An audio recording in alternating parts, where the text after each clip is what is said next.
జాగ్రత్త.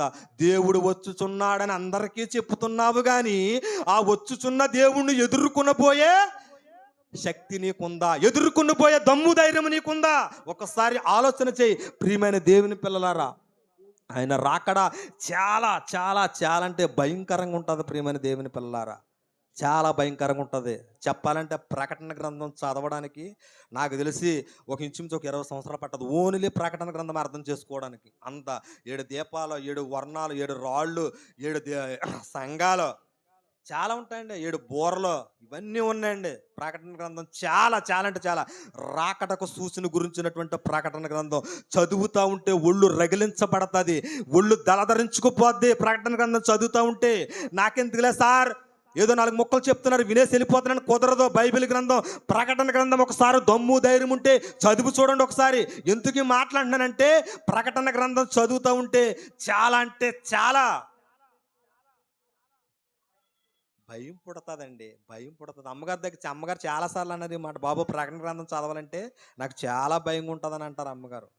చాలా భయం, నిజమే అండి, చాలా భయంగా ఉంటుంది. ఆ మాటలు అలాగ ఉంటాయి. పద్మాసు దీపములో నుంచి దేవుని దర్శన రీతిగా రాయించినటువంటి మాటలు ఎలా అంటే ఆయన రాకడ నిజంగా సంఘాల గురించి మాట్లాడుతుంటే జలధరించుకుపోతూ ఉంటుంది.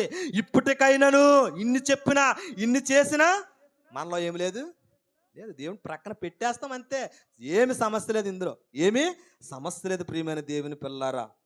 సారీ నాకు వచ్చిన పాట, పిట్టా పండున్నాడా బయట, సారీ డాడీ లోపలికి రానన్న అందరికీ కొడితే అది చదివి ఆ పాట పాడిన తర్వాత చిన్న రెఫరెన్స్ తీసి ముగించేస్తాను.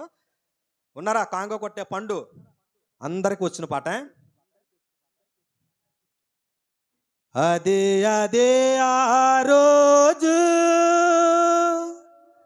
యేసయ్య ఉగ్రత రోజు,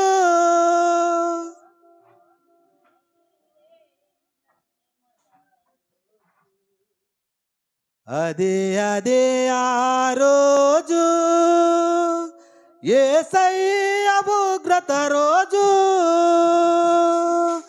7 ఏండ్ల శ్రమల రోజు,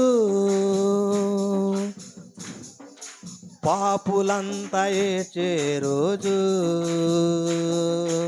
అదే అదే ఆ రోజు